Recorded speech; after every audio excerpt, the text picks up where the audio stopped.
Come on. I see the blinking up there. Yep. So now it's And now you're there. now so it's red. Now it's red. Solid red on both. Yep. We're live. Yep.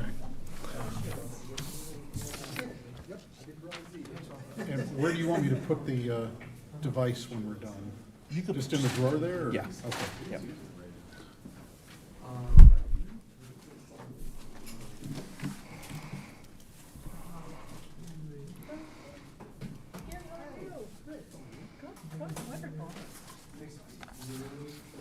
And we're 1 and 2 for exec. because we're still 1 and 2. Negotiations. Yep. Correct.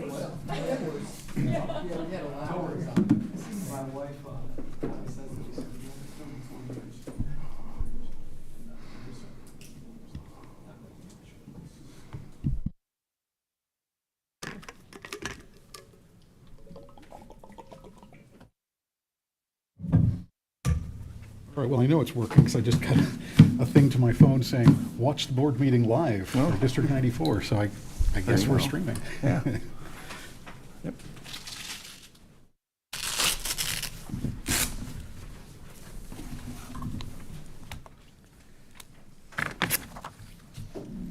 You didn't hear anything about Lynn not making it, right?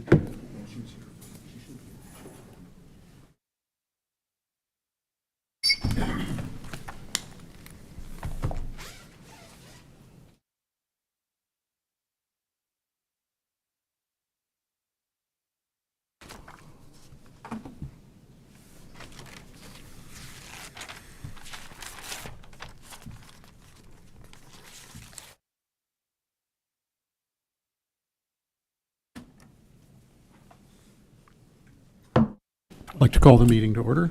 If we could stand for the pledge.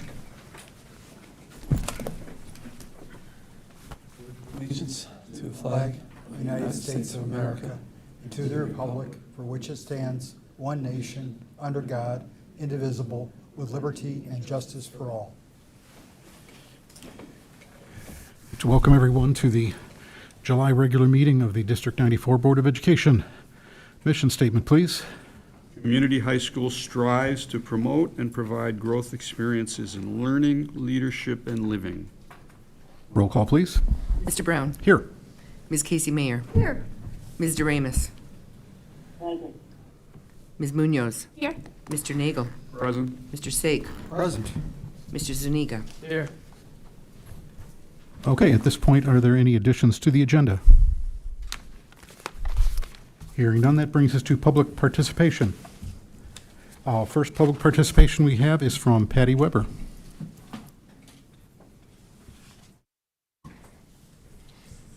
Thank you. I'm here today regarding school safety and discipline.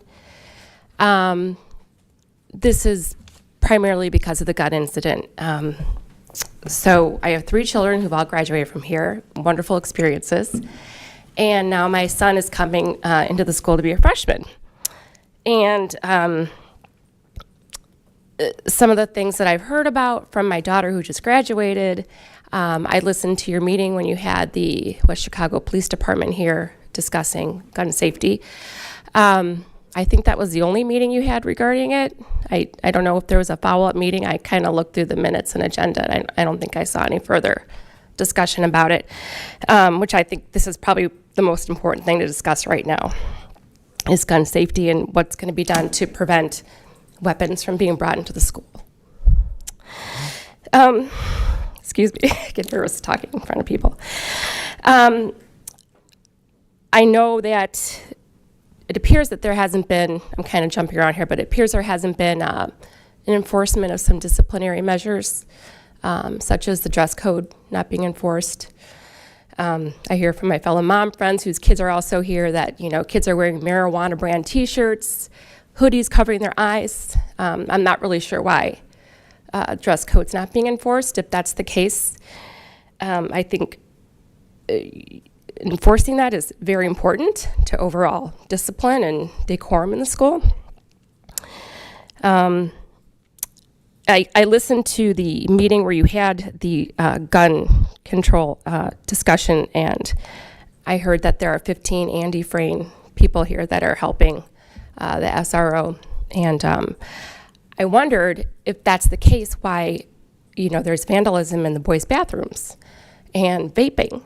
It seems like that's a sufficient number of people to help control that. So, just what's going on? Why are they getting away with this? I don't understand. And then lastly, the mental health issues that you're going to be addressing with the student body, which I think is a great idea. When are the parents going to find out about that? Like, when is the community going to know, this is what we're going to do to address this? Because I think that's an important step. And I think that the community and the parents should know about that. So that is all I have. Thank you for listening. Thank you for your comments. We do have 2 submitted electronic comments. The first one is from Jenny Fleming, and her comments are, as a parent of a WeGo student, I would like to reiterate my concerns from the June board meeting regarding school safety in the upcoming academic year. While I was reassured by some of the comments made by Chief Fleury and SRO Lovato, my concerns remain the same. How will the administration address the current mental health of its student body? How can we handle a potential weapons threat when it appears there is no control whatsoever over the students' behavior in the bathrooms? It is my understanding that there is a complete lack of respect towards the security staff and that vandalism and drug use continue daily. How can we handle a potential weapons threat when it appears there is a lack of direction for the teachers trying to manage their classrooms and teach a lesson? It is my understanding that each teacher is responsible for creating their own classroom rules regarding cell phone use, wearing hoodies, wearing earbuds, and dress code interpretation. This lack of consistency from classroom to classroom creates confusion and disrespect between the students and teachers. District 94 administration and BOE, how are we going to create a positive, supportive school environment that sets expectations of responsibility, learning, and respect for all? Your amazing counseling staff cannot do it alone. Please, I am asking for more communication from you now and throughout the school year regarding school safety.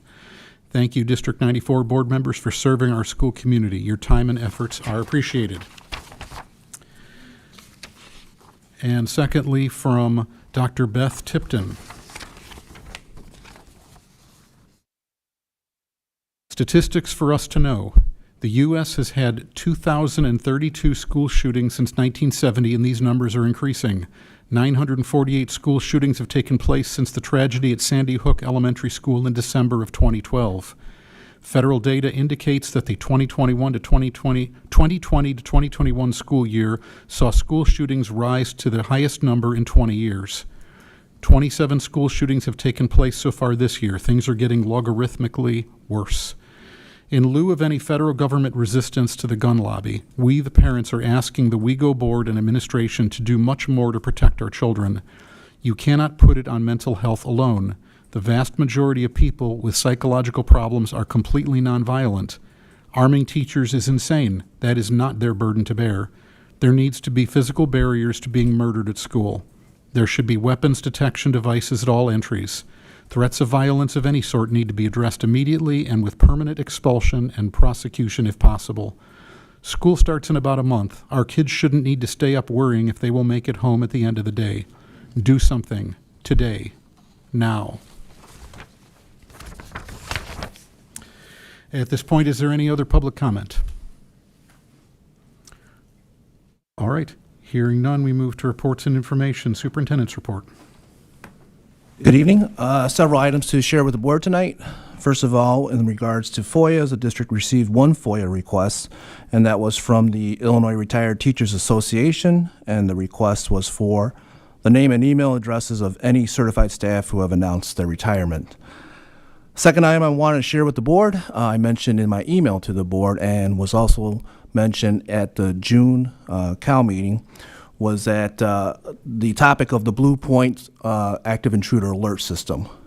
So in a brief summary, when we talked about the Blue Point, the board was informed that the Blue Point system is a system very similar to what you would see with the fire alarm pull stations.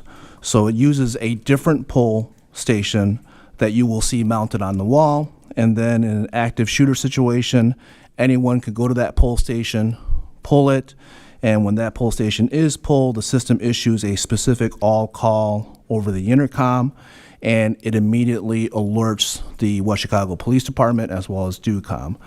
And so, again, it does function very similar to what you would see in the fire alarm pull stations. We met with Blue Point in June, and just to find out more about how the system works, what's involved in the installation process, and the costs and the options involved. In that meeting was Will Dwyer, Dan Olbrich, Pete Martino, Veronica Jimenez-Witten, and we just met with representatives to find out again how the system works. After our meeting with Blue Point, we provided them with our blueprint, and we have since received a proposal from them that we are in the midst of reviewing. And their proposal does have outlined on the drawings of the school where they recommend these blue pole stations to be installed. Right now, the current timeline for getting the system installed is coming on live by Thanksgiving.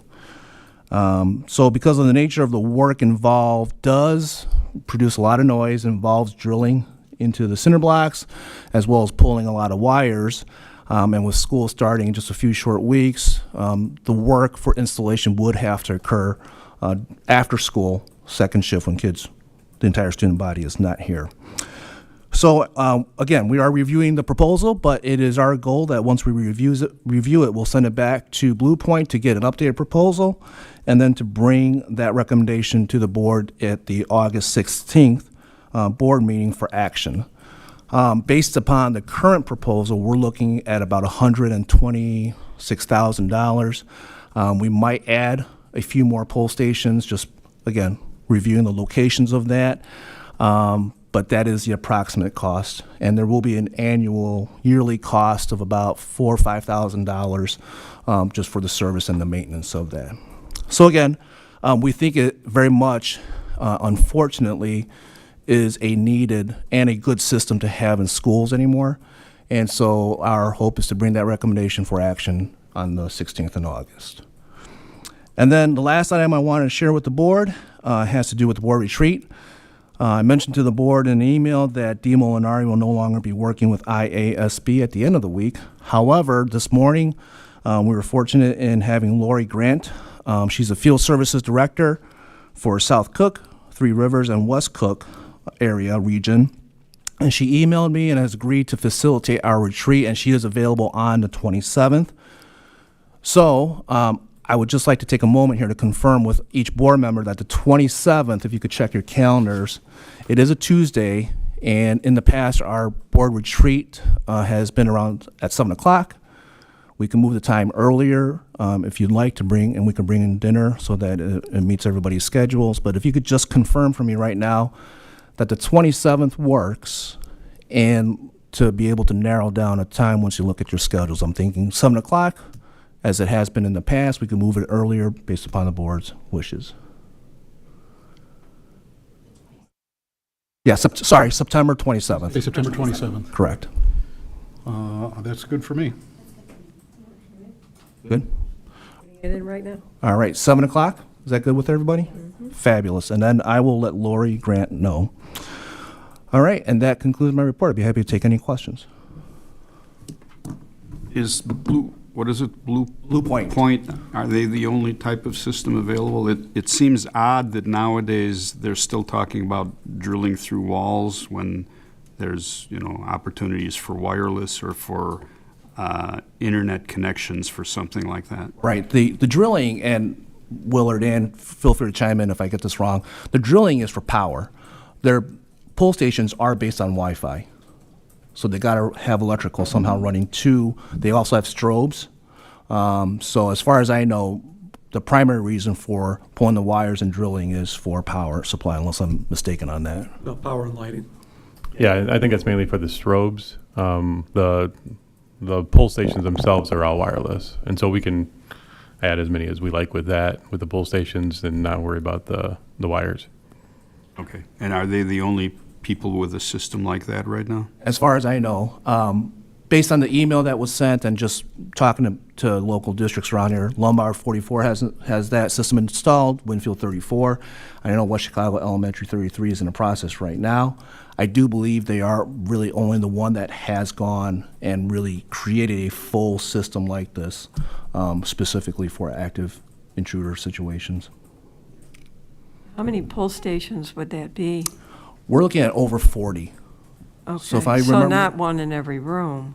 No. So And- I guess that's, and I'm sorry if I missed stuff from last meeting, That's okay. but I guess what I was wondering, like Rich, if there was something that maybe was an app on a phone or something, so, because what if you're not by a pull station? So on the website, on the link that I sent, it does go into detail just how Okay, the I'll system go through works. that then. But yeah, no, that's a good question. When we met with representatives, there is an app on the phones that shoots out the alerts. That once an Okay. active intruder, that pull station has been activated, a mass alert system does go out to phone apps. And then on top of that, when we kind of walked through what the recommendations were, they did not recommend one in each classroom based on just their experience. I think the question was the other way, though. If you don't have one in a classroom, can a teacher start the alert from a phone app or from their desk phone or whatever in that Yeah, classroom? they did not. What what do you do then? Their recommendation is to go out into the hallways, like with the fire system where the pull stations are. There are individual remote fobs. If you look on the website has it, but those are for individuals whose classrooms might be more mobile, not necessarily in a set location for the school. They're out there, on the track for PE. So they do have within their proposal a recommendation for a number of remote fobs that can be used. There are phones in every classroom There are also, phones, right? correct. So they can contact the front desk, whatever. Is there a nice interface between our phone and this system so that, ideally, if there's set up a panic button on their phone that would dial an extension that would trip the alarm or something? I don't think there's an interface between their system and our actual phone system. It's done through their website and through an app that can be done on cell phone once you download the app. Okay, it just seems like that might still leave that opening that if something terrible were to start developing in a classroom, what's the shortest path for the teacher to get the word out? Right, and again, based on their recommendations and how they built the system, just like a fire, it would be to go out into the hallway to pull the pull station, not to get into the morbid situation of what would happen in the classroom itself, but I think we have seen that in circumstances like that, immediately cell phones are in use by everybody in that location. So pull stations are activated, but if you're talking about just what's the quickest way to get that alert out, people do pull out cell phones like we do in emergencies and dial 911. So there is a little bit of, there are two things that are at hand in that circumstance. In their experience, do they have problems with false alarms, like people pulling fire alarms and things like that? How do you eliminate that? That was one of the things that they were, why they don't recommend it in every corner of every classroom, so it's ubiquitously available. Because if you create frequent false alarms, then people become a little bit numb to it and maybe don't treat it with the same, oh boy, this must just be a drill. Okay, they want to make sure everyone treats it with seriousness.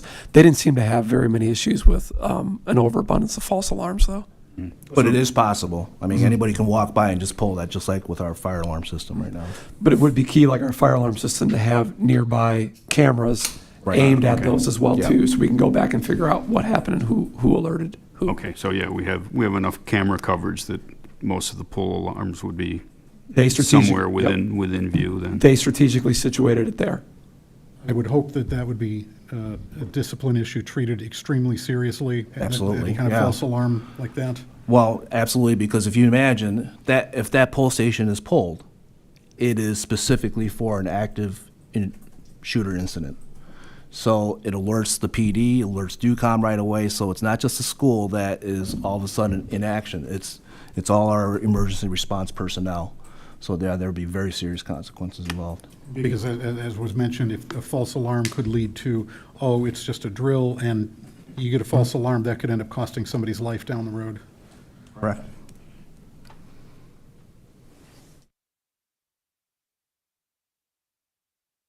All right, that brings us to Director of Business Services report.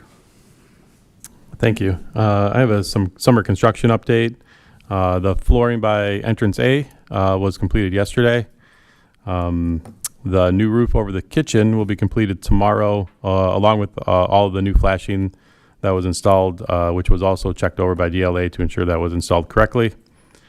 The pool ventilation project will be complete by the end of this week, and the arcade columns are to be completed by the end of next week. That's the good news. The bad news would be the Bishop Gym air handlers are being delayed for manufacturing production. We currently do not have a ship date for those units, which was supposed to be later this week. We instructed Integral to leave the old air handlers in place until we receive the new ones. So the old ones are still in working condition, and we can rely on those for the rest of this school year. And so with that, we'll look to have those air handlers installed next summer. A property tax receipt update. As noted at the last board meeting in June, we received about $1 million more of property taxes than expected. In June, in total, we received $15.5 million of our tax levy, which is about 52.66% of the overall tax levy. We normally receive right under 49% of that levy. So the funds that will be put away into our fund balance as of June 30, 2022, with the possibility of needing that fund balance for the FY23 budget. But I'll update the board on that as we get into next year's budget, FY23 budget. That concludes my report. Thank you for that. Director of Human Services report. Right, thank you. We continue to see a higher than typical turnover rate for both support and licensed staff. Nationally, the teacher shortage statistics are striking. A recent National Education Association survey of its members found that more than half of school employees are thinking about leaving the profession earlier than they had planned. This underscores the importance of developing and sustaining a work environment that attracts quality educators, as well as the need to continue devoting resources toward the well-being of our valued staff members. You can see in the updated personnel and separation report at table that we have been fortunate to bring a large number of new staff members on board, and we will continue to fill vacancies in the coming weeks. One support for new faculty that has been very well received this year is the Flexible Orientation Day. As part of the new collective bargaining agreement with certified staff, new licensed staff members are able to arrange a flexible day during the summer to begin getting acclimated to the school. We've already hosted 2 flex days on July 6th and July 12th. We have another one scheduled for tomorrow, followed by 2 final flex days on July 25th and August 2nd. And during the flex day, new faculty have the opportunity to get their materials, laptops, login information, get to know some of their new colleagues and administrators, and really just kind of learn those resources. They're going to be a big support to them in their transition here. We are very pleased with this addition to the orientation process and hope our new faculty feel fully supported as they come on board. Now, at the other end of the employment cycle, we feel it's invaluable to learn from our outgoing employees to better understand their experience so that we can continue to make improvements to the organization. All employees who are separating from the district are offered an opportunity to complete an exit survey through a Google form, and that survey has not changed since its onset in 2018. Now, in addition to that data, a new practice that we have added this year to our exit procedures is the opportunity for all certified employees and administrators who are leaving the district to have an in-person exit interview, and that's been very helpful for us as well. Now, this evening, I want to review the exit survey data collected through that Google form with the board. You have 2 colored copies at table. The blue shows all of the data that has been collected from support staff, from ISB licensed staff, and administration who have left the district since May of 2018 through present. And so that includes a total of 41 responses. And then alongside that, you have a yellow sheet which shows the responses that are received just in the past year. So from July 2021 to present, and that includes 14 responses. So in other words, the blue does contain the yellow. The yellow is really just from the last year. And the idea here is that when we look at these side by side, we can start to see some shifts and some trends since that time that we started collecting data. So we can kind of walk through it together, starting on the side with demographic information. You can see the number of respondents from administration, from licensed staff, and from support staff, both overall, and then again, just in this past year. And you can also see where we have folks responding. Now, again, this doesn't necessarily represent everyone who's separating from the district, but rather just those who chose to participate in this school survey. You can see where it is that they were in their careers at the time that they were separating from the district. The reasons for leaving, they were able to select more than one response, but you can again see the percentages and how that applies to each of these sample groups, whether it's the whole group or just from this past year. We notice that there's the greatest uptick here in career advancement. That's definitely something that we heard reflected in the exit interviews as well. We have a lot of folks who are looking for that opportunity for advancement. And as you know, there are not necessarily a lot of opportunities, particularly in administration, for folks who are looking to go in that direction.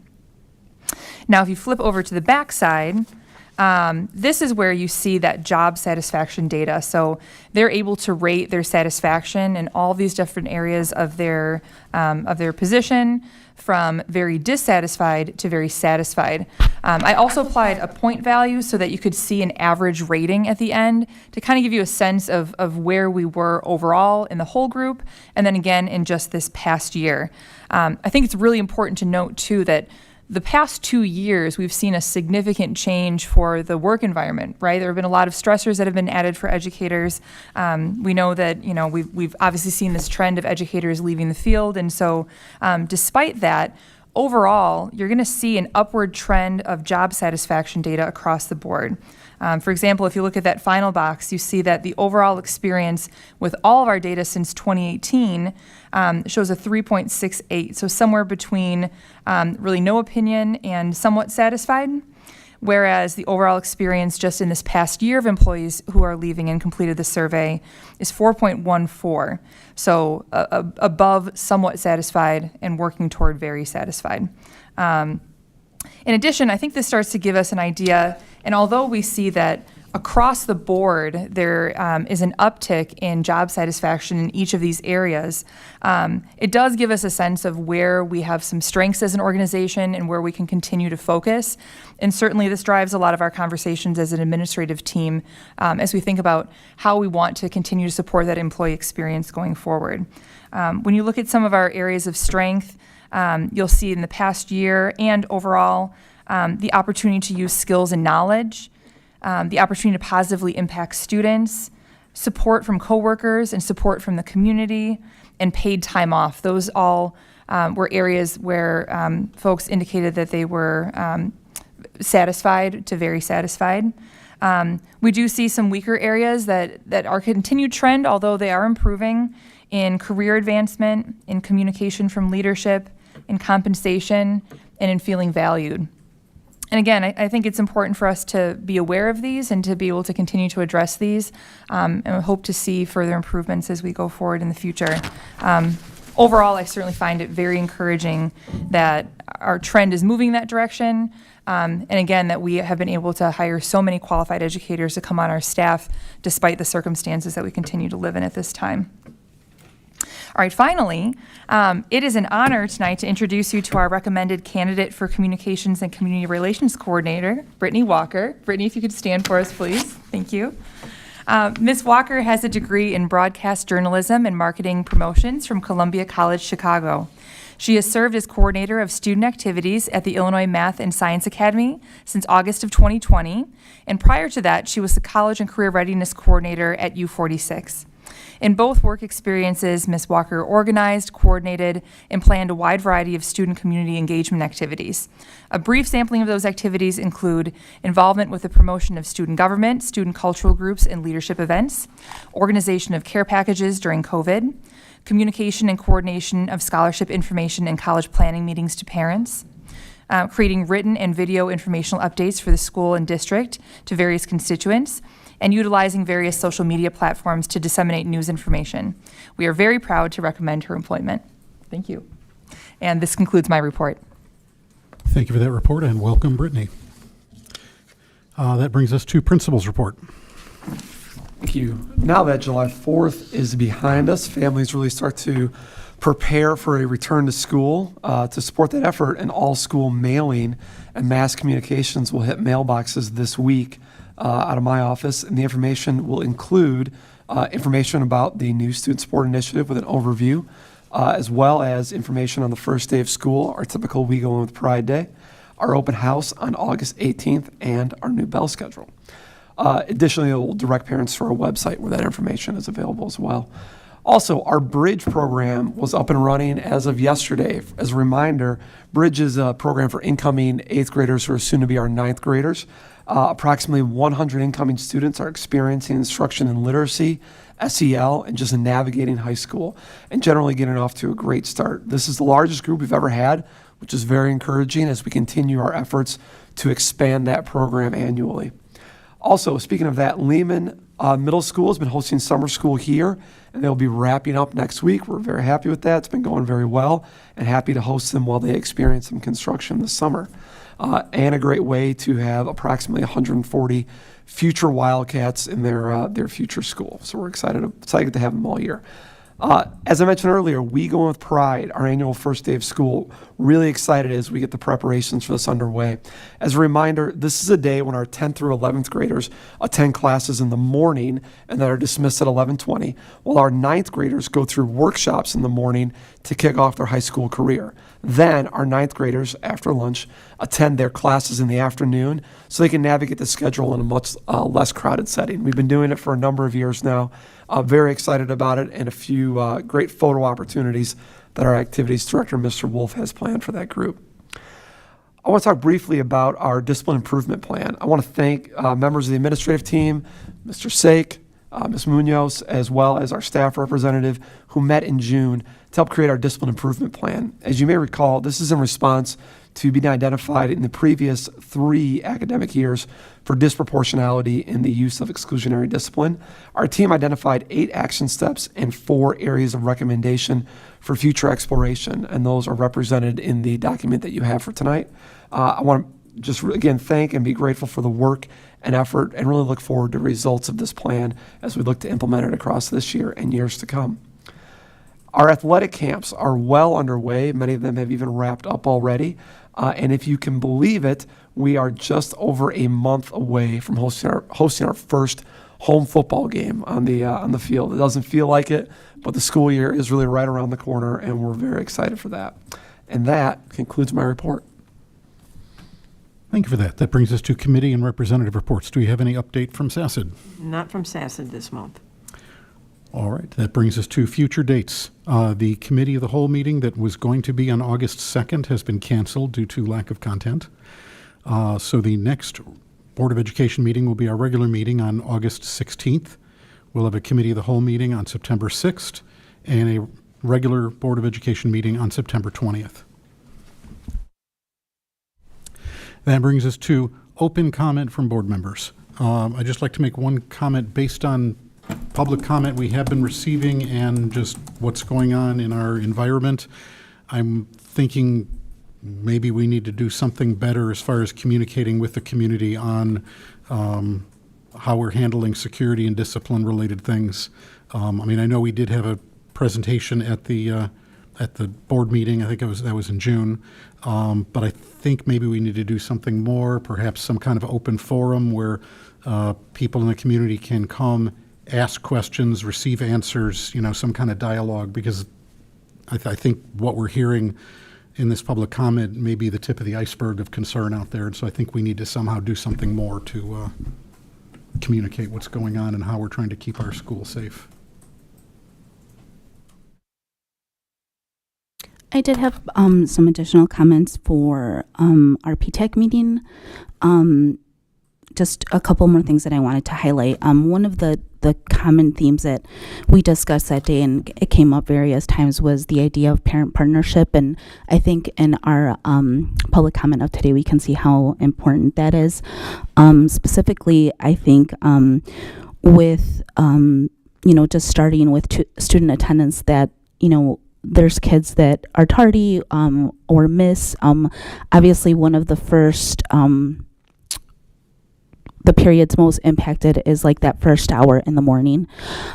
So, one of the things that our parent representatives highlighted, which I thought was a great idea, was, having some type of system that, like let's say the second absence or the third absence, and that be some sort of alert to the parents, or a parent phone call, or some way of letting the parents know that, this is going on. And then kind of in response to that, an immediate, alignment with some communication between the parent and a student service representative in the building. So I think that was something that the parent representative said would be something that they would like to see, as well as the teacher that was in attendance that day. One of the teachers, again, just kind of highlighting the fact that, they really see the value in that parent communication, just because from what I could gather in that conversation, sometimes a full day goes by and the parents don't know that the student is absent until later on in the evening. So to some parents, that's kind of late in the day for them to, know what's going on. So having some sort of, I do know that we have a parent portal, but maybe a way for the parents to be alerted earlier in the day so that they don't feel like the student is, absent or tardy, or have some sort of, something happening that the parent doesn't know about. So I think that was one of the things that was something that we talked about a lot. And then obviously to, a way to kind of align with interventions or supports within the building on students that, routinely miss. So there could be, again, some sort of alert system on the second or third absence that would warrant an immediate intervention by a social worker or a counselor. But again, I think just the overarching theme of more parent partnership with the teacher, with staff in the building, a stronger kind of bridge of communication that's happening between home and the school. And Bob, just going back to your comment, we could definitely put out some communication about the safety and look to see what we can do to have a dialogue with parents. So we'll just jotting down some notes from what you were writing. And then Penny, in regards to the attendance, I think Will mentioned this at PTAC. Clarifying and verifying absences is a monumental task because, during the school day, and Will, feel free to chime in here with your understanding of what goes on. We have a lot of kids who may go see related services, and so they may not be in the classroom. So they may be marked absent, but they're actually in the building. And then there's a whole process for verifying absences that takes a long time, quite honestly. It's labor intensive. So while I think we would all like to be able to get that notification out earlier, we also want to make sure we get the notification correct and accurate. Right. And I don't know if you want to speak to that more. Yeah, you took the words out of my mouth, and that it does go out after that point in time, but that is the time that it takes to get it right, to make sure that we're not notifying a parent in error. And I hate to send a message home, your child isn't here, when they are in fact here, and then cause some of that commotion. To your point earlier too about that partnership with student services and more contact, I do want to give a lot of kudos to the board for the support of the additional social workers and the additional counselors that we've added for next school year, a lot of it through our ESSER funding, because that exact type of partnership is what those reduced caseloads are going to allow us to do. And I give a lot of kudos to Ms. Jimenez-Winton, Mr. Egan, Ms. Keeley Hanley-Henschel, because they've already begun that planning, those partnerships, and that tiered, scaffolded approach to building those in. And so a lot of that exists, but to your point about connecting those dots, doing it in that partnership, this additional staffing is going to allow us to have that more enmeshed framework in which we approach it. Perfect. And I think it's another important point to highlight that a lot of the parents were very candid, and we did discuss dress code, and one of the parents said, if I need to address something, or if I need to be inconvenienced by, because I think somebody mentioned of, it's kind of a disservice for parents to be inconvenienced, to have to leave work to come and mitigate something at the school level. But I really do think that there were, more than one parent that agreed that, sometimes that inconvenience can help support the team here at school. So parents are very much looking forward and inviting that opportunity to support the team here at school, kind of mitigate those issues. And then, again, just be notified when that stuff is happening, kind of in the moment or in real time. Any other open comment? All right, that brings us to future issues. Any future issues that the board would like to have brought up on a future agenda? Here. Consent agenda. At this point, does any board member want any items removed from the consent agenda for separate action? Hearing none, I would move approval of the consent agenda, which includes the approval of minutes for the regular Board of Education meeting from June 21st, 2022, the closed session minutes from June 21st, 2022, the approval of financials, which includes the expenditures from June 17th to June 30th and July 14th, and includes approve the current expenditures, impressed fund statement, treasurer's report, statement of financial position / financial report, statement of revenue, expenditures year-to-date ending June 30th, 2022, 3-year budget actual report, grant reports, petty cash fund report, student activity account fund balance, new vendors monthly report, quarterly financial reports, board conference travel expenses, and the personnel report as presented at table, and the suspension expulsion hearing officer. Is there a second? A second. Roll call, please. Mrs. Casey Mayer. Aye. Ms. Doremus. Aye. Ms. Munoz. Aye. Mr. Nagel. Aye. Mr. Sake. Aye. Mr. Zuniga. Abstain, I wasn't here. Mr. Brown. Aye. All right, there being no old business, that brings us to new business, separation of employment.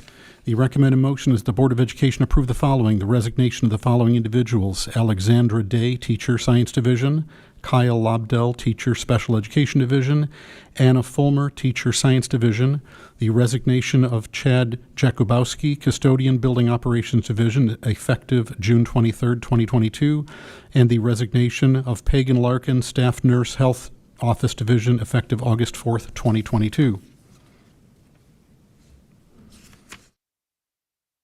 Would somebody care to make that motion? I'll move. Second. Any discussion?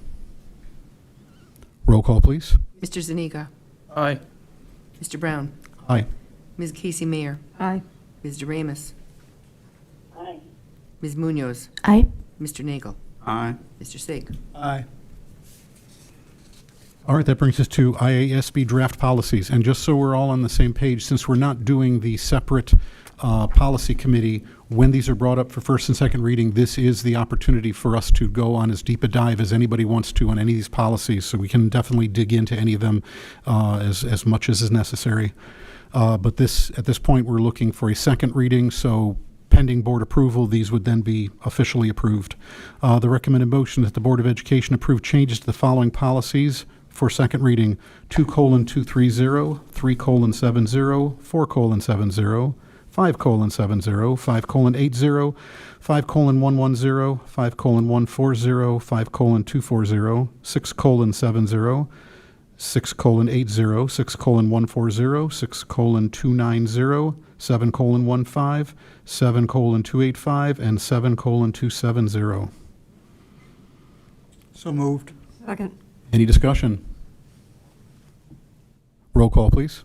Mr. Brown. Aye. Ms. Casey Mayer. Aye. Ms. Doremus. Aye. Ms. Munoz. Aye. Mr. Nagel. Aye. Mr. Sake. Aye. Mr. Zuniga. Aye. Okay, that brings us to Discipline Improvement Plan. The recommended motion is that the Board of Education approve the Discipline Improvement Plan as required by the Illinois State Board of Education. So moved. Second. Is there any discussion? Just had a quick question on the Part 3 potential action plan to reduce use of exclusionary discipline or racial disproportionality. There's a part like on the point 4 that says that we will implement a student support initiative 4 times a week for 30 minutes a day. Is that coming from like just like everyone, like teachers, like how?